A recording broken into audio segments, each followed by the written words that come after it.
Glass stamps for a free. Made it, thanks for... But anyway, you made it, thanks for writing Extremely hairy, yes, nice to be here. Thank you. Yeah. It's a year, well, it's almost a year, isn't it, since Freddie Mercury died. And of course, the world only learnt about him suffering from AIDS 24 hours before he died. Yes, what was the time like leading up to his death? Pretty indescribable, really. It was very high pressure, really, because, well, firstly, you feel incredibly helpless when you watch your mate suffering that much, you know. But also it had to be private, because obviously it was going to be a circus as soon as the media did find out, and Freddie's life would have been hell. In fact, the papers did make it hell in the last few days. Yes, you know. because they kept on implying things, didn't they? That's but right, he yeah. worked right up to the end.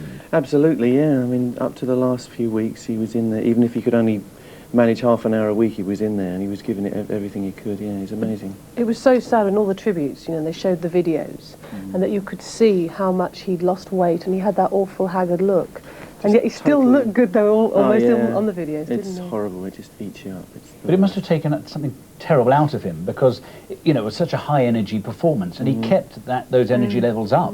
That's to the right. end. In fact, some of the performances on Innuendo are probably more high energy than anything he ever did in his life. It's incredible what he managed to squeeze out of himself. Yeah. Why was he so determined to keep going to the end?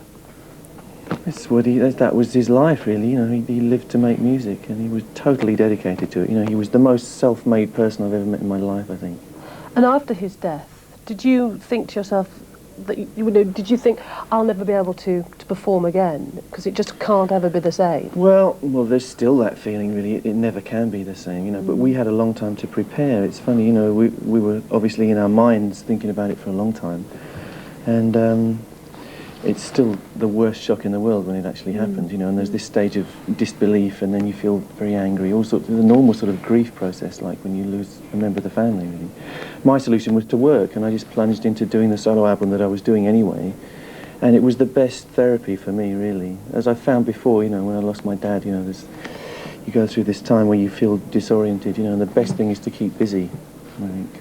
If I may say, I always thought you were a strange combination, because he was this great flamboyant, terribly camp, outrageous, wonderful performer, and you were always the one that just almost quite silently, apart from the noises you were making from your guitar, but stood there and the quiet one, is that what you're trying to say? Yeah, she says you're the quiet, nice boy. Yeah. Well, I think Deaky was more the quiet one. I mean, I don't know what I am. I just like the noise of the guitar, and I like the world that I live in, really. I mean, I still do. You were very much the moving force behind Queen. I know Freddie was the front of it. Moving force. No, it's very much a cooperative thing. It's very much for people. That's why it worked. It's a kind of democracy thing. You know? Something I've always wanted to ask you is, how do you make that very distinctive sound? Because it is you.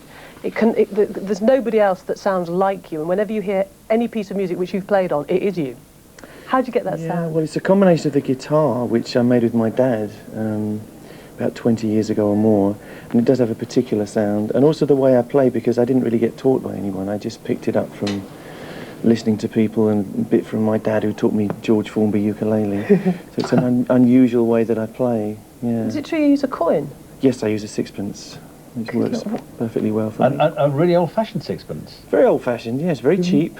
You haven't lost it? You haven't lost it? Have you got lots of them? No, I've got tons of them, yeah, we've got bags of them. Yeah, but why not a plectrum or whatever it is, you know? Well, I always couldn't find a plectrum which was stiff and rigid enough for me, so the coin is totally rigid, so you feel all the movement from the string in your fingers. It's quite a sort of emotional thing, playing the guitar, you know. You need to be in contact with your strings, because that's all you got, you know. So it just works for me. What about your career since Queen? I mean, how difficult has it been for you to perform solo?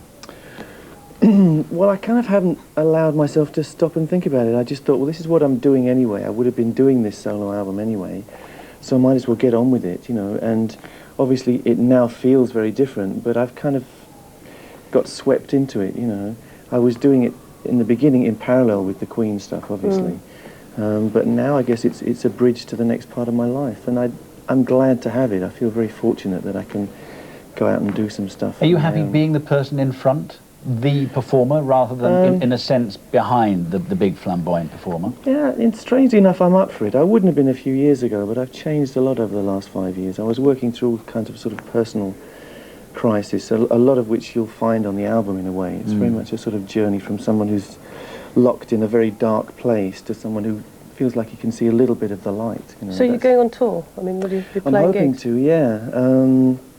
Me and Cozy Powell and Neil Murray and some of the friends who guested on my album, Yeah.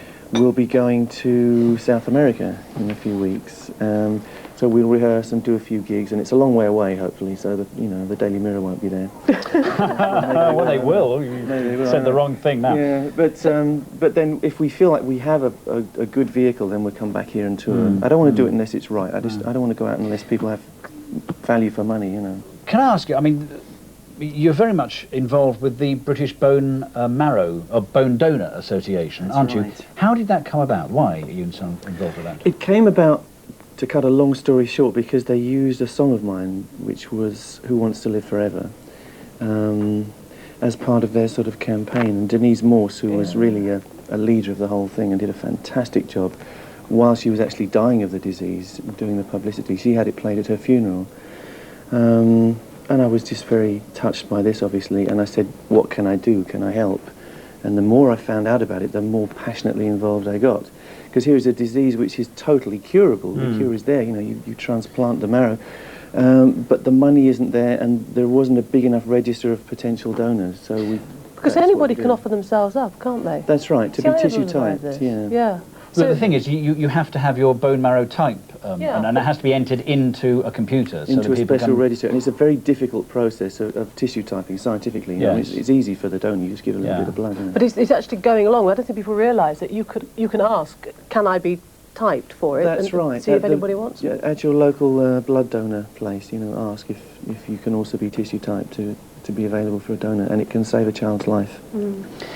Just to go back briefly to Freddie Mercury, you very much miss him still, don't you? There's a Very new much. video tribute coming out this Christmas. What's Yes, that we're going to be working about? on that at the moment. We're just getting all the permissions from all the various artists who appeared and doing the sound mixing, a bit of video improvements, you know, a bit of enhancement on the video, and it looks really good. It's funny, I'd sort of avoided looking at this thing for a long time, and I truthfully hadn't seen the whole thing since we did it, and I was expecting to go in and go, ugh, you know, but it's very exciting. I was really surprised. It's wonderful, you know, and you really get a you know, a feeling in the And that's a going to lump be the throat in the watching it. shops this Christmas.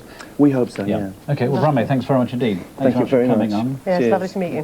Buy the album. Braving the turbulence in not proud. a small thing. Thanks very much indeed. It's not plugging something, is it?